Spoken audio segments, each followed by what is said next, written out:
Blog Talk Radio.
Hello and welcome back to A Better World. This is your host, Mitchell J. Rabin, and I'm very glad you're joining us again today. Today we're going to have another very interesting show. We're going to be speaking with a writer and producer and essentially filmmaker of a very special film that I have seen at this point a couple of times called People versus the State of Illusion, Austin Vickers. And we'll get to him in a moment. For those of you who listen with any regularity, you know that we are always looking to uncover, if not discover, the themes, the values, the importance of bringing our lives to a higher level of awareness, a higher level of consciousness, of greater understanding of the mechanisms of how we work internally and then how that gets projected outward into our world, to the world that we know and value so much externally. And there's such an interesting, delicate, intricate relationship between the two. So when we talk about creating a better world, we're always facing the inner subject, inner ecology I like to refer to it as well as outer ecology, and looking at how one reflects the other and how we build one through the other. And it doesn't appear that way. It doesn't seem. There's nothing in our early education that actually puts us into that mode of thinking. But upon greater reflection, meditation, metaphysical understanding psychology in the ways of the mind and body, we come to see that, in fact, we do very much shape our lives from the inside out. And that will really be the underlying theme of today's conversation with Austin Vickers. And this very much reiterates the kind of subject that we so like to discuss here on A Better World. For those of you who do not yet get our weekly newsletter, a free newsletter called A Better World Newsletter, just go to our website at www.abetterworld.tv, and that's also where you can listen to the show as well as our weekly television show every Tuesday night at 10:30 on New York City Manhattan Cable Network. So I'm so glad you're joining us, and please forward the website to your friends so they too can tune in. On the level of note, I also want to let you know that at the end of this show, we may be joined by the wonderful man, the producer of New York City Expos, as well as in Fort Lauderdale and elsewhere, Mark Becker, to describe his show coming up in New York City this weekend at the Pennsylvania Hotel, the Raw Food and Yoga Expo. I'll be speaking there. I might be moderating a panel or two as well.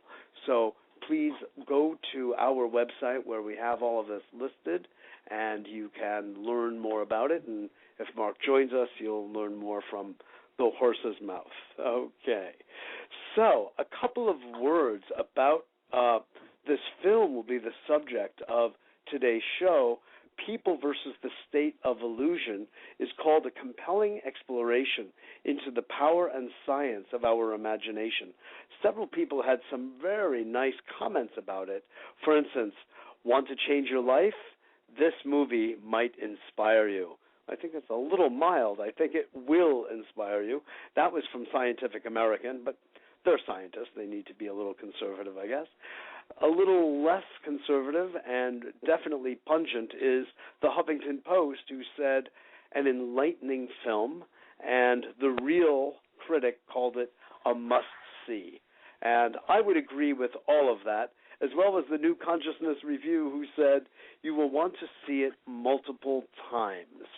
So without further ado, I will introduce you all to Austin Vickers, who is this is his first venture as a filmmaker, but has had a life as a criminal attorney and as an executive coach, working largely with different Fortune 500 corporations and helping them shape and think through any number of different issues with which they may be grappling. So, Austin, it's a pleasure to have you on today's show.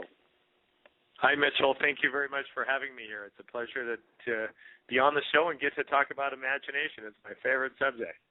Yes, indeed. Sure, I understand why. And I feel you really used your imagination full out here in this film, Austin. It really is very good. I met you last in New York City about a year ago when you were doing a screening here, and I was so pleased that a friend called me up and told me that I should definitely be there, and I had an open evening, and voila, I'm so glad I was there because I felt you did an excellent job in this relatively new genre that was really kicked off by What the Bleep Do We Know, and then followed by others. But I feel you have made a new stamp, a new imprimatur on quality of both hitting a stride of interviews with, really eminent professionals in the field of neuroscience and the like, and telling a story. And that's really admirable how you hit that middle ground there with the two of them. Oh, well, thank you very much. I mean, that obviously was one of our intent in making the film was, to take some of this leading-edge science and develop some of the concepts and ideas that some people had a little bit of exposure to prior, but take it a little bit deeper. Sure. And, of course, tie it into a story that would hopefully be emotionally compelling, and I think we achieved that. I really do. I really do, too. Tell us a little bit about the story, and also, I mean, as a lawyer, is this a story that you, a real-life situation that you hopped into, or tell us the story, if you would. Well, it's a story about a guy named Aaron Roberts who, through a series of events and judgments and perceptions in the way he sees the world, finds himself in prison. And then, of course, it's a story of what happens to him while he's in prison and the kind of the transformation that he goes through. And the story is really very metaphorical to kind of the trial, of course, that we all go through in lives and the prisons that we often find ourselves in, which can create limitations in our life. And those prison walls, often people will feel that way, whether it's a relationship or their work or sometimes any of the circumstances or situations of their life. And so we kind of draw that metaphorical analogy between the prison that Aaron's in throughout the course of the movie and then document that with the research and the scientists who talk about the prisons that we create in our own mind and how those prisons are created and ultimately how do we escape them. Yes, exactly. Yeah, I feel like you really did that well. But one wonders, of course, as one watches, Austin, you especially as a lawyer, and the way you frame it at the beginning, it sounds like this was a man, of course it's enacted, but this was a man that you knew, or certainly the girl who didn't want to go into foster care so she could remain in relationship with her father. It sounded like it was truly a true story.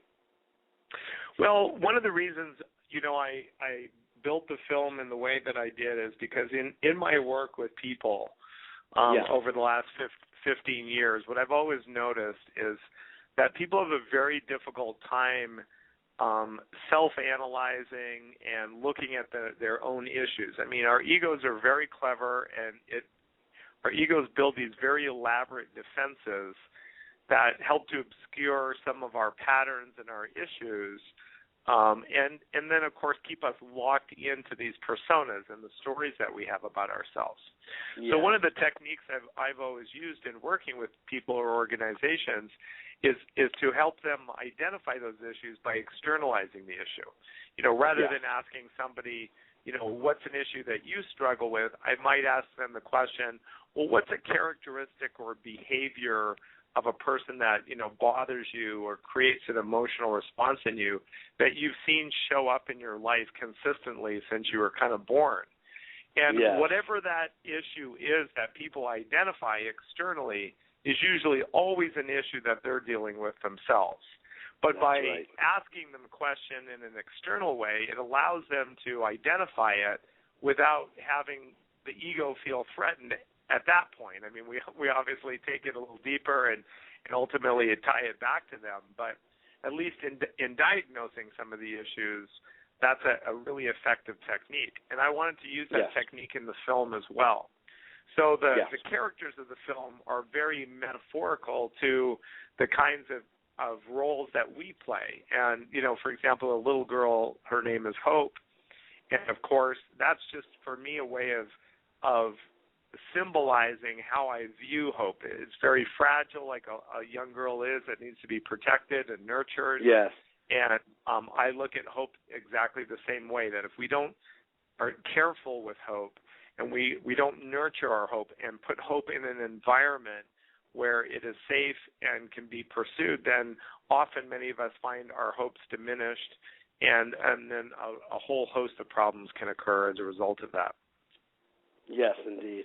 I understand. But when you say, I appreciate the metaphorical level, but and this isn't that important, I don't want to harp on it, but were the characters drawn from real life people with whom you've dealt in your profession as a lawyer? Not specifically, no. But like an amalgam? Okay. Yes, more of a characters and roles of individuals. That I was never a criminal lawyer. I was a business lawyer, so I didn't represent people in criminal trials. My mistake. Sorry about that. Yeah. But they clearly represent the kind of roles that we all play, at different times in our lives, and that's really more what it's meant to communicate. Yes, indeed.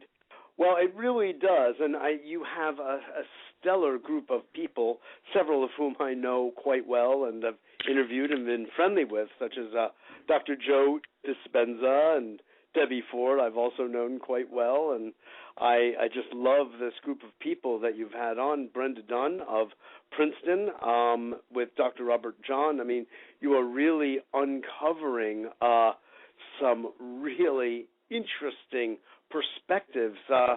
Speak a little bit about that, what you wanted to bring to light in the film in this respect.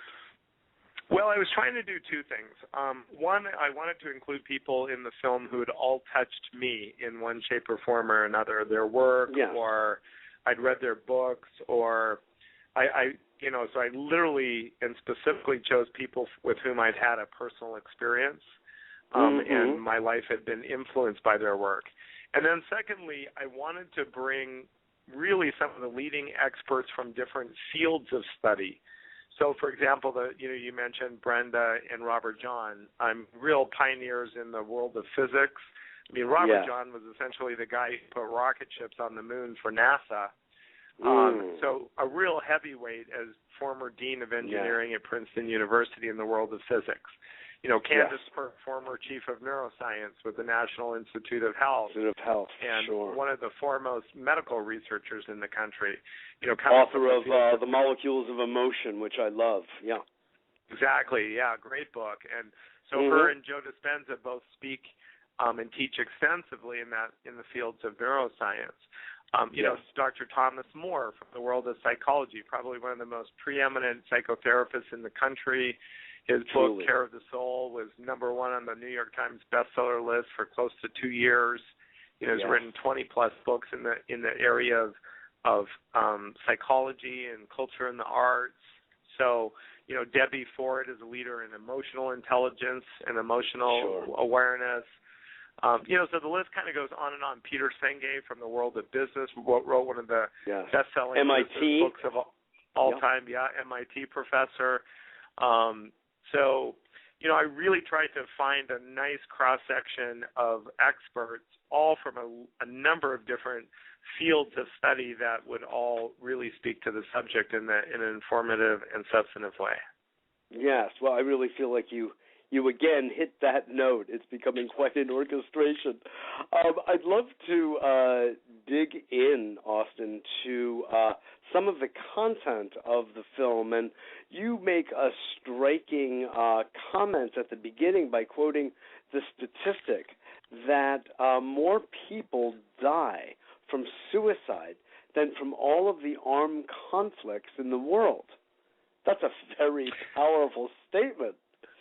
It really is, and I think it sometimes gets lost. I mean, I think a lot of us see on the news every day, of course, all of the conflicts and the wars that are going on around the world and the mass amounts of people that are dying from those wars. And yet, perhaps the biggest war of all, certainly in terms of the loss of life, comes from people who give up hope and people who are so affected negatively and perceptually by the stress and the traumas in their lives that they literally feel like death is a better option than living. And, that's, for me, a tragedy that is really a tragedy of education. It's really people who don't understand what's possible for themselves, how much accountability and responsibility they really have to be imaginative, what role imagination plays in their experience of life, and even if they are feeling traumatized by the circumstances or events of their life, how it's possible to change, how it's possible to evolve out of that situation by perceiving and imagining in different ways. And that's, of course, what the whole film is about. Yes, exactly.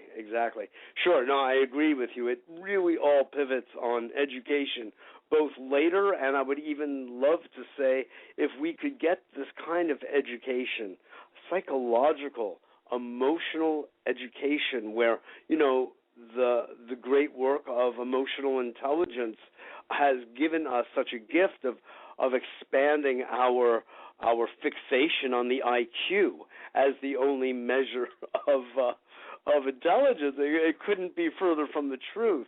As is said in your film, we are all ultimately emotional beings, and peculiar as it is, and as much as we may want to pride ourselves on our strong intellects, it's our emotional life, our reactive life, our perceptual life/belief system that really governs the way we experience moment-to-moment reality. So it gives us a leverage, right? That's one of the points you keep making in the film, Joe Dispenza, Candace Pert, everyone does, that we get our leverage from the imagination. And part of the imagination is a reframe of what it is that is before us. There's no question. There's no question about that. In fact, Time Magazine did a really interesting article before the turn of the century, looking back over 100 years and saying who was the most important person in that 100-year period who'd affected life on planet Earth the most from their knowledge and their contribution to the body of knowledge. And the person they identified and put on the cover of that magazine, of course, was Albert Einstein, who's really noted as probably one of the most brilliant,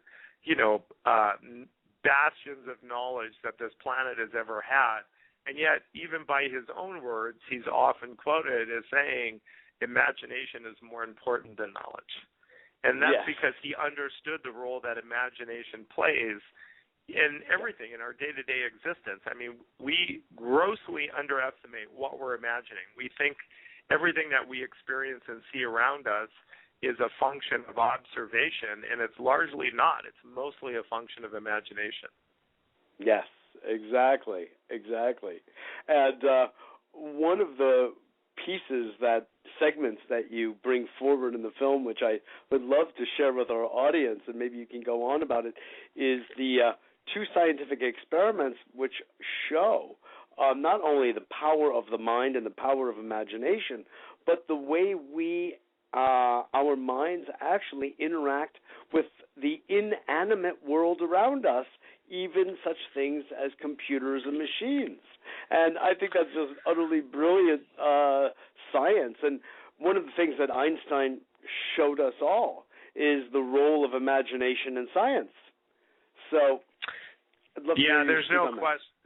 Yeah, there's no question. I mean, one of the great learnings we've had in the last 40 to 50 years, of course, has been the advancement of quantum physics. And what we learned from quantum physics, of course, is that while many differences appear at the level of observation that we're capable of, and looking, at our clothes and our computers and our friends and our people, we see distinguishing elements of our world. But when you boil all of those things down and take them down to a quantum level, what we actually see is relative unanimity. And we start to see at the quantum level that energy, although, of course, it will manifest itself different in terms of vibration, the essential building blocks of matter and energy are very, very similar. And there is what we now refer to often as what's called a unified field. Well, yes. And this is a field of energy that exists at a subatomic level that affects all aspects of life and does bind together both matter with that's in living organisms with inanimate objects. And so based on that science, there's been a lot of research done, and we document some of that in the film. And the study you're referring to, which I really love, and it was a study that I actually first found out about. I was living in England at the time about 20 years ago, and I attended a lecture by a Cambridge University professor by the name of Rupert Sheldrake, who was talking about morphic fields and talking about kind of this resonance that occurs at a quantum level. And he drew reference in his talk to the work of a French researcher by the name of René Piaget. And the study that we included in the film was a study that was done with baby chicks to test whether or not the intentions and beliefs of a baby chick can affect an inanimate object like a machine or a computer robot.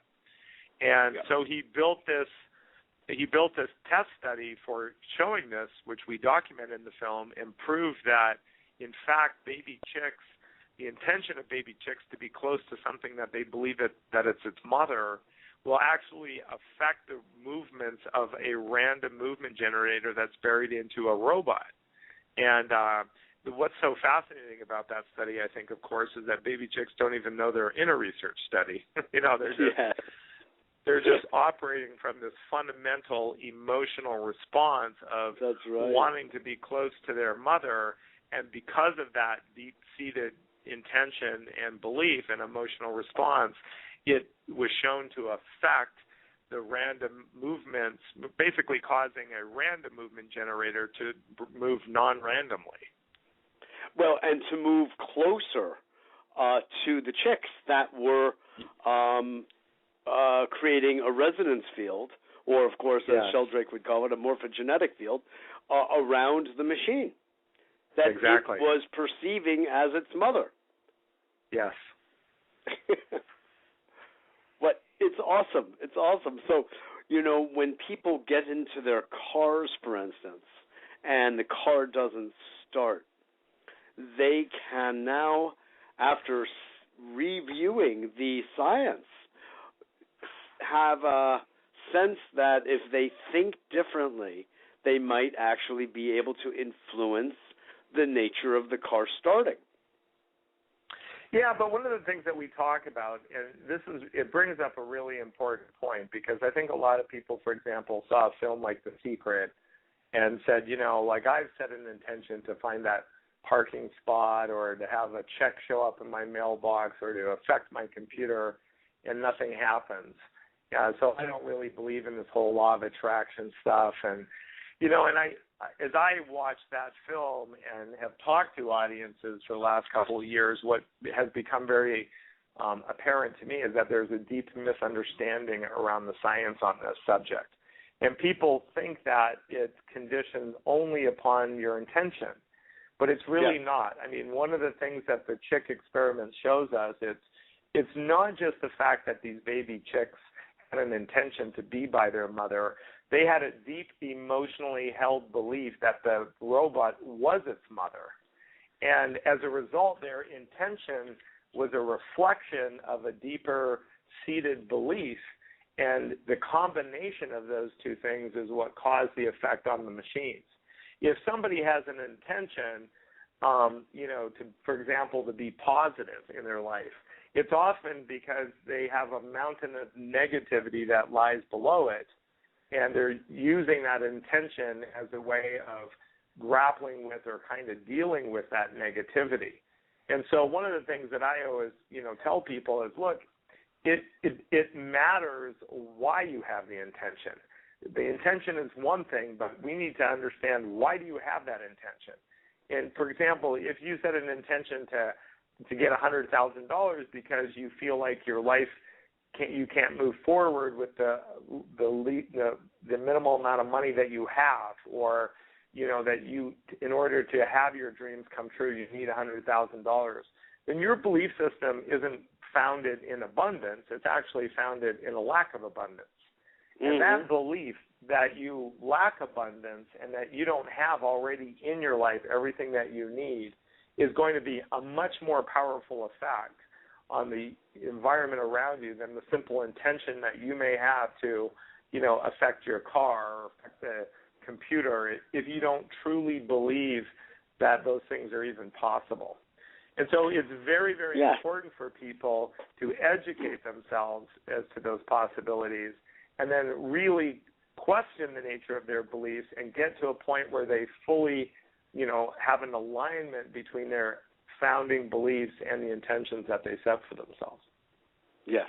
Oh, I appreciate the point, and I don't want anyone to think that it's a purely linear causal relationship between one's mood and a car starting or not starting. I think that would be way overly reductionistic and simplistic. That's not at all what I mean. But at the same time, I would question about knowing what a chick's belief system actually is. So, we could analyze this inside and out and still end up not sure. But what we do observe is that there is this relationship between our minds, between our emotions, and the field that gets generated from them, and the so-called outside world and the way that world responds to us.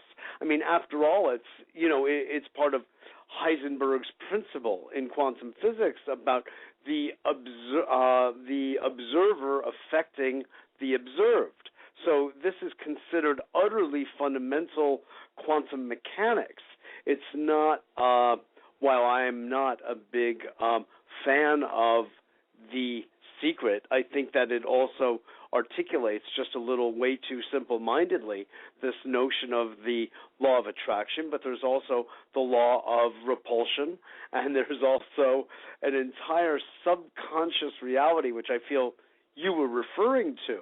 What is the actual makeup of my being that is the fundamental building blocks of my perception and my belief systems? And if all of that is not in some form of unified field, then the effectiveness of anybody's intention is going to be rather whimsical. Does that make sense? Yeah, it does make sense. There's no doubt about that. But on a side note, I will say that we actually do know a little bit about the belief system of baby chicks, because there's a process called imprinting that is well documented. Oh, that's for sure, yes. That tells us, of course, that when you hatch a baby chick next to an object like a dog or even a computer robot, that it imprints on that object. It will imprint, right.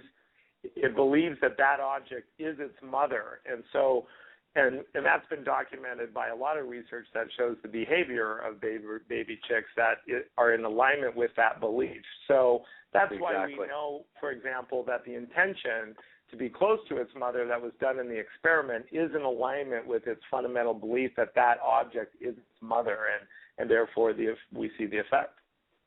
Yes, exactly. And, of course, ducklings are the other famous other little type of animal that we learned that about as well. We are speaking with Austin Vickers, who is the writer, producer, and essentially filmmaker of the conceiver of this really excellent film that I would really recommend you get the DVD of. It's been on PBS, and it's beginning to spread around more local PBS stations, but it can also be gotten at our website, People versus the State of Illusion, at abetterworld.tv, and you can order right there from the website. It's really strong. I'm sorry to interrupt. I was just going to say the advantage. I was going to say the advantage of getting the DVD is, of course, that we have an extra hour of footage on that DVD over and above what was shown on the PBS special. Oh, is that so? I didn't know that. Great to know. Yeah. Yeah. So we have a really extensive Q&A session that takes the science much deeper with each one of the scientists in the film.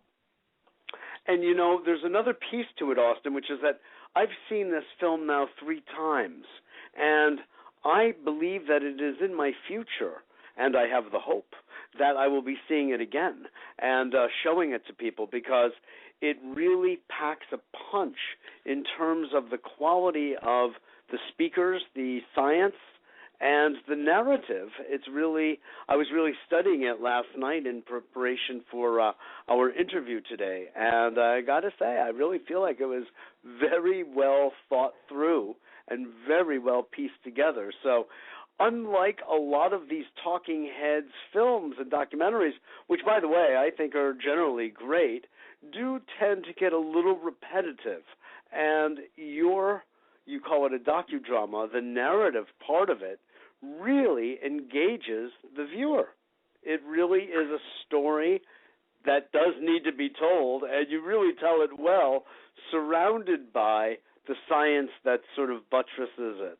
So, well, I appreciate you saying that, and I think, you know, the reason that was important, I think, to do is because that's the real world experience that we all have. I mean, exactly. It's one thing to understand this stuff from a scientific standpoint, for those of us who are into it, but, you know, most of us live a very emotional type experience day to day, and I think one of the, you know, concerns that, or not concerns, but I think one of the takeaways I got from watching What the Bleep 10 years ago when it first came out and other films like that was, okay, but how does this practically apply to my life? Like, you know, what actions can I take, and how would it show up in our day-to-day existence? And that's what we wanted to try to show in the narrative of the film.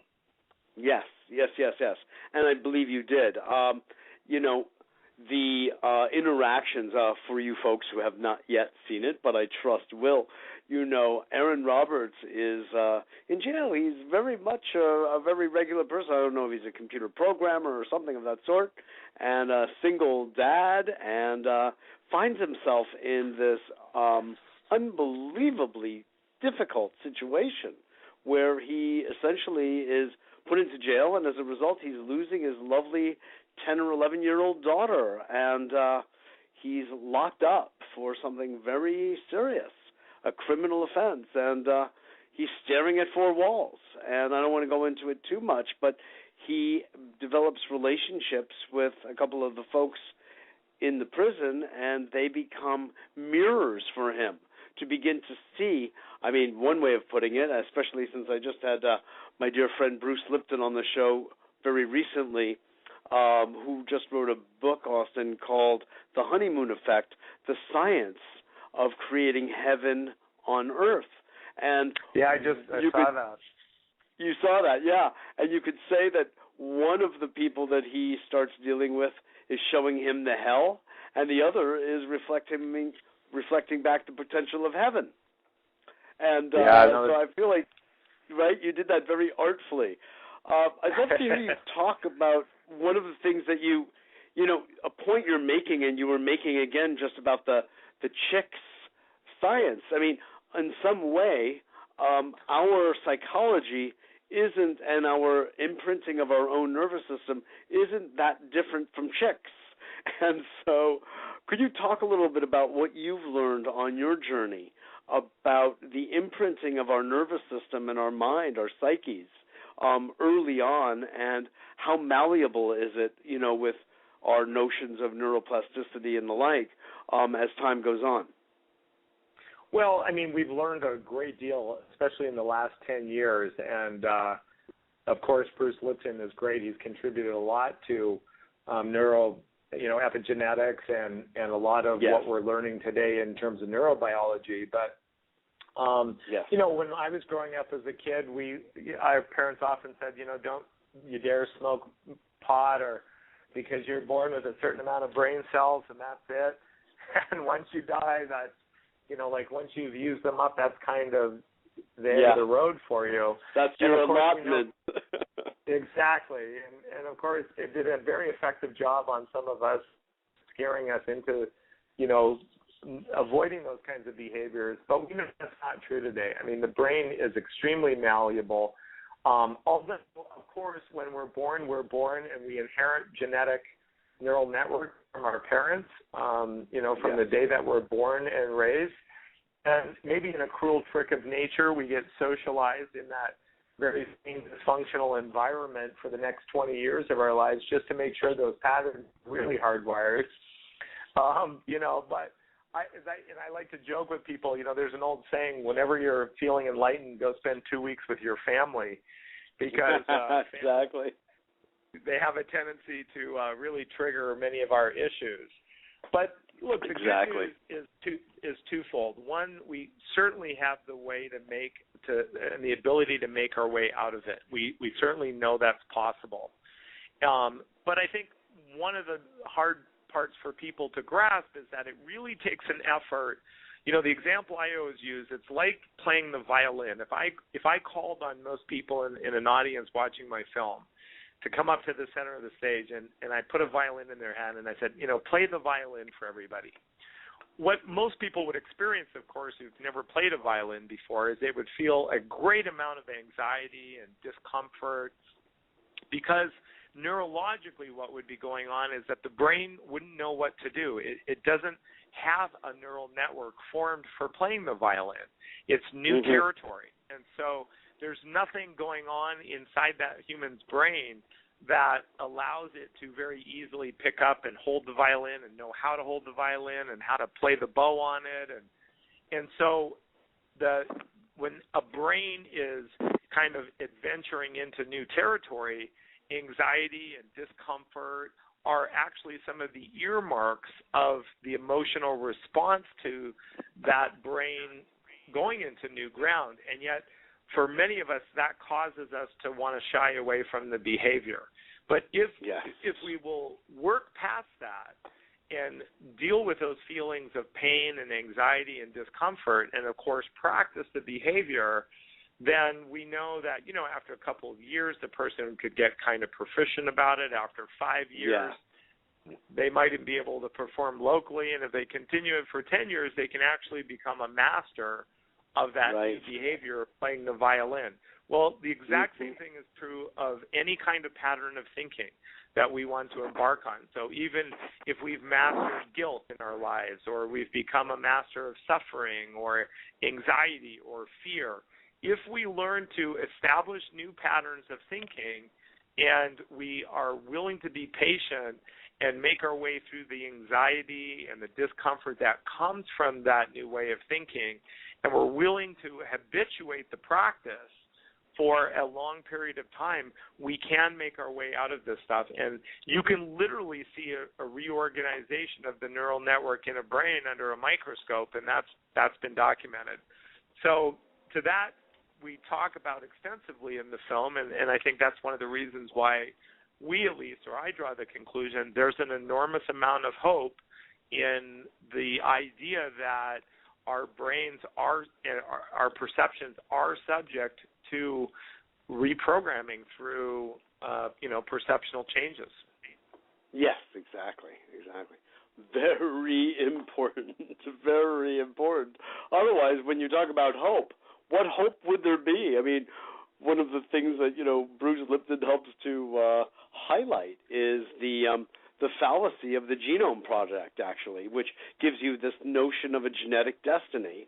And, so sadly for Angelina Jolie and her husband, she lived that story. And without getting, let's just say, the fuller education that she would have gotten had she listened to A Better World radio or TV or seen the film People versus the State of Illusion, because it is an illusion that it goes that way. We are, and one of the salient points, of course, you make in the film, Austin, is that we really can be the captains of our own ship. That doesn't mean we control the entirety of our destiny. That would be foolhardy. That would be sort of like the magical thinking that you were referring to, which arose from the film The Secret. This false hope, you could say. It's just kind of silliness at a certain point. So it is there too. We don't control all elements of all things at all times. That's absurd. But we can move from the victim role to the master role, and because we can be controlling and have a hand in our reactions to the outside world. So we're no longer so subject, as Joe Dispenza was saying, to the external conditions of our lives. And, all real teachers say that in one way or another, whether it's a guru from the East or a science teacher in the West, Yeah, there's no question about that. I mean, I remember learning that lesson for the first time by a great writer. I'm sure you're familiar with Viktor Frankl in Man's Search for Happiness. He talks about being in search of meaning. Yeah. Yep, and he talks about being in a concentration camp, and he said, obviously we didn't choose these circumstances for ourselves, but every day we have the ability to choose how to respond to them and what meaning to attach to it. And that's the point. I mean, I think, random things do, I believe, occur in the world, and, events happen that can be very challenging and trying for us, but we always get to choose the meaning that we attach to them. We always get to choose the response that we have to them. And if we choose a response and a meaning that is in alignment with a greater purpose that we have for ourselves, a greater vision and imagination that's inspiring, then that's what will get reflected. And, we start to attract those kinds of people and more of those circumstances into our lives, and we really can create the results that we experience because of that meaning and choice that we get to make. Really, really true, really true. Another kind of a strong point that you made in the film that I also very much appreciated, because my work as I'm a holistically oriented psychotherapist. I mean, after all, I really met you 20-some-odd years ago through your folks, and the herbal company they set up back then that I got introduced to. And so my work as a therapist, an acupuncturist, and stress management consultant and coach involves nutrition, as well as looking at any number of different environmental factors, and needless to say, the internal landscape, too, of our lives and what creates health, what creates well-being, what creates wellness. And so that domain between the stress on the inside and the stress caused on the outside is a very important one, I think, to any kind of practitioner or anyone who's seeking to help others deal with emotional, mental, and physical well-being.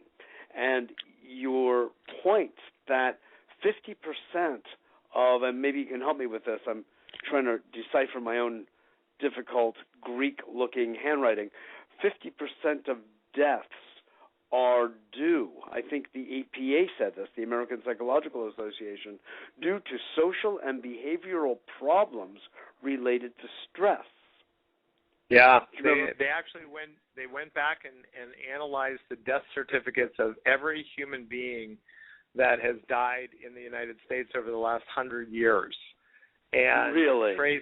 and trace back the causes behind all of those deaths, and that was their statistic, that over 50% of those deaths were actually preventable deaths because they were rooted in behavioral or social factors, the majority of which, of course, revolved around stress. And that's, Candace Pert talks at length about that in her book, Molecules of Emotion. Mm-hmm. When our receptors get bombarded with these emotional responses that often people have to things like stress, it starts to affect all of the receptors and the behavior of the cell, so that even if we're receiving the exact nutrients that we need, the cell's not able to absorb them because the receptor sites for the nutrients get replaced by receptor sites for these molecules of emotion, and they start to inundate the cell, so that despite our nutritional habits and behaviors, the cell can't process nutrients and build proteins the way it used to because it's so inundated with these molecules of emotion, which is really fascinating.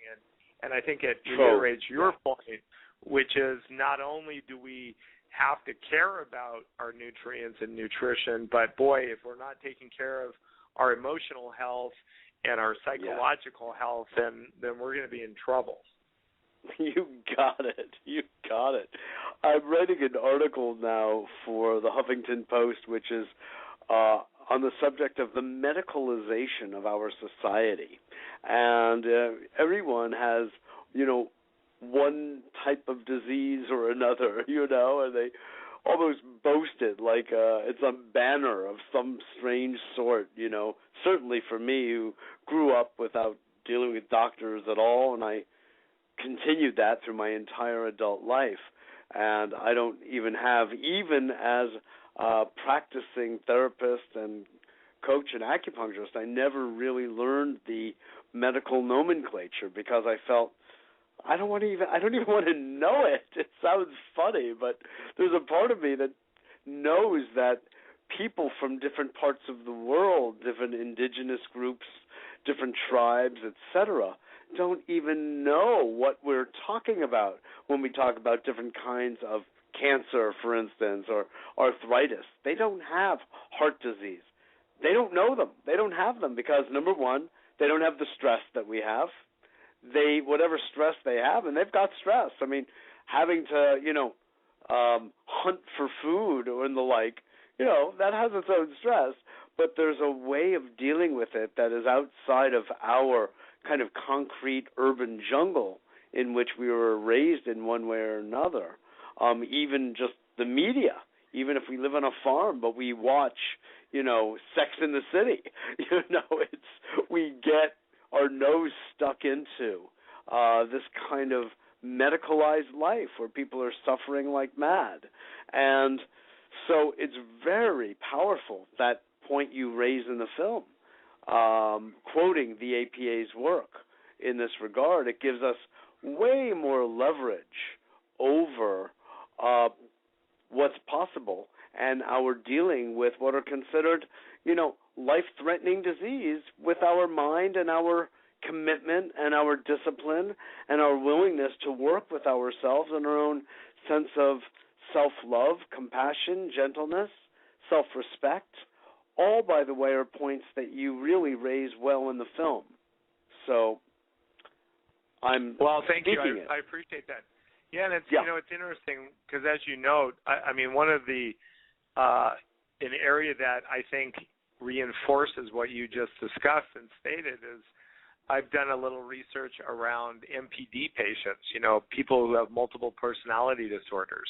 Yes. And there are indications in the literature that and some studies that have been done to document the physiological differences that can occur in an MPD patient depending on what personality is in control.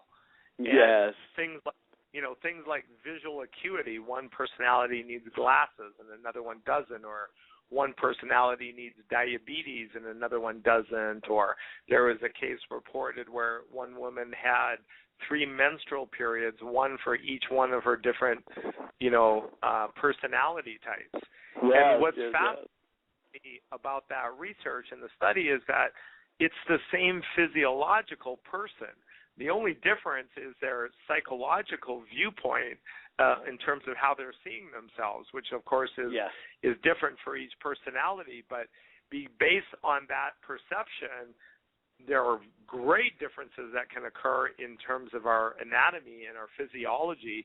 I mean, almost shocking to the point where even in some cases, things like tumors or scars go away. Or eye color changes. And so, and that highlights the point that imagination plays even a very significant role in the formation of our body on a day-to-day basis. Truly. Exactly. That's such a good point. And I know I'm familiar with some of the research, and, sometimes one of the personalities of a multiple personality, as it's called, disorder, but I actually think that we're all multiple personalities, so I don't want to call it a disorder, although it can be, of course. But one of the personalities can be a doctor or a nurse or a healer and heal the other parts of the person, Yeah. Well, and you're actually right. I mean, in the research on MPD patients, we are all MPD.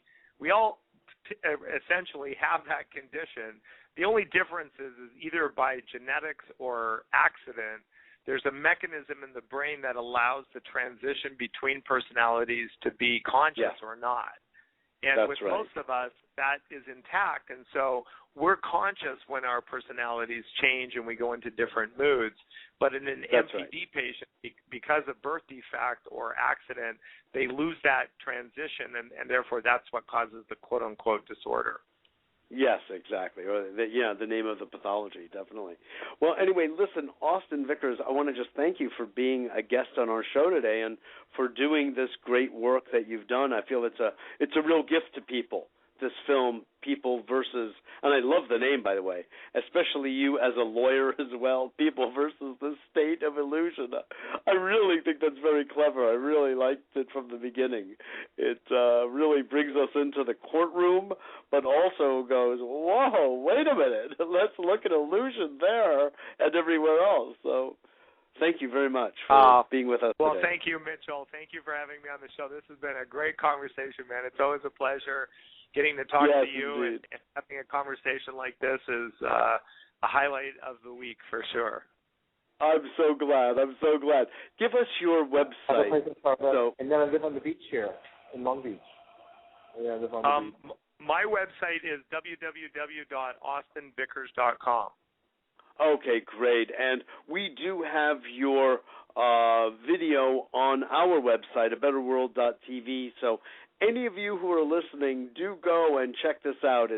It's money very well spent, and I would really recommend that you watch it with your loved ones, your family, your friends, and even organize groups to sit down and hold discussions afterwards, because it's really going to hit you in your gut, and it's really going to educate your brain and gut. So really tune in. Austin, thanks again for joining us, and I'll speak with you soon. Thanks, Absolutely. Mitchell. Sure, my pleasure. That was Austin Vickers, the filmmaker, the writer and producer of this film. We spent the show speaking about People versus the State of Illusion. And truly, I really do recommend it. And that's why we wanted to have Austin on the show, to go into some depth. And there are some very wonderful people on it, as we described. Dr. Joe Dispenza, dear friend and colleague, whose work I think very highly of. We've had him on A Better World Radio a couple of times, and TV. Debbie Ford, same thing. And want to have Candace Pert on soon. Dr. Peter Senge. They're all truly potent, highly thoughtful people that we can all learn so much from, and I have, and I continue to.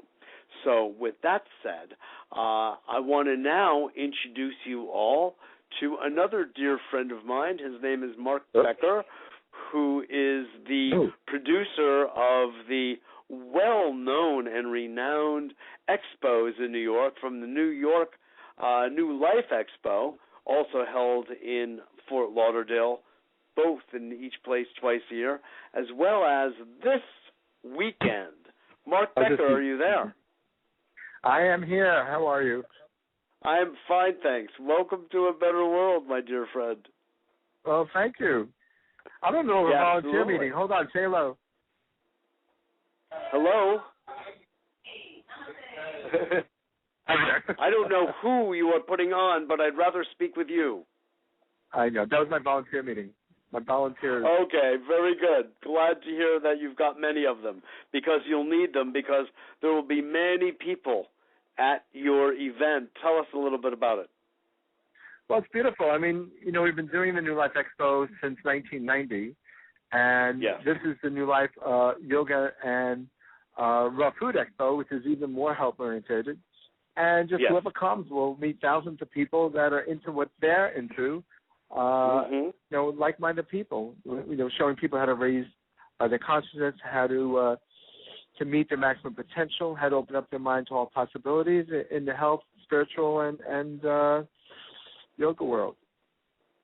Beautiful. I mean, I've been attending them. Well, I guess I've actually been giving talks at them or moderating panels at them from their very inception, Mark. And I've watched them In fact, grow. we'll be lecturing Saturday at 5 o'clock.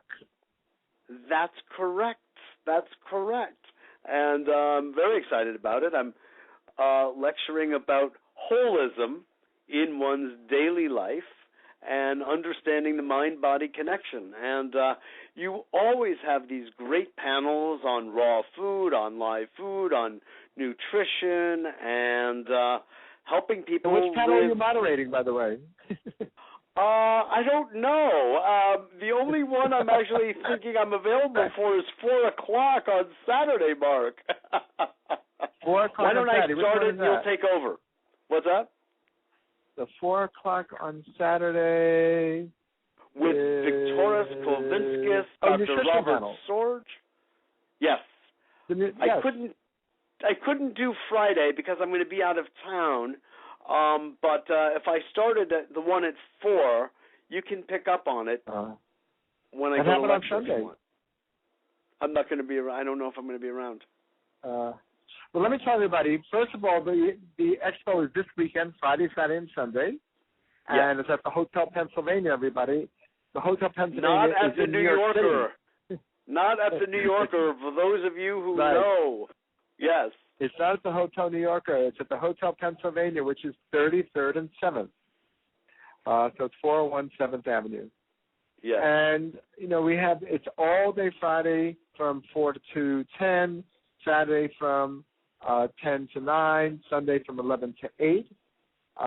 It's pretty inexpensive. In fact, if you volunteer, it's very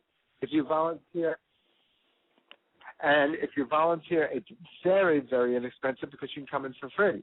But if you don't volunteer, Friday it's $15, Saturday it's $20, Sunday it's $20, it's $35 for all 3 days, it's $30 for 2 days, and the beauty of volunteering is that you'll be doing an incredible service and helping a tremendous amount of people that are into making their lives better. We have the most incredible speakers, the different panels going on, and all this is with the price of admission. Exhibitors and raw food. We have 2 raw food booths. So you can actually experience incredible, fantastic, phenomenal raw food. We have yoga classes going on all day on Friday and Saturday, and lectures and workshops and panels going on Friday, Saturday, and Sunday. So there's yoga going on. People can come and just take a yoga class too, you mean? Oh, yeah. And they do yoga classes all day on Friday and Saturday. Yeah.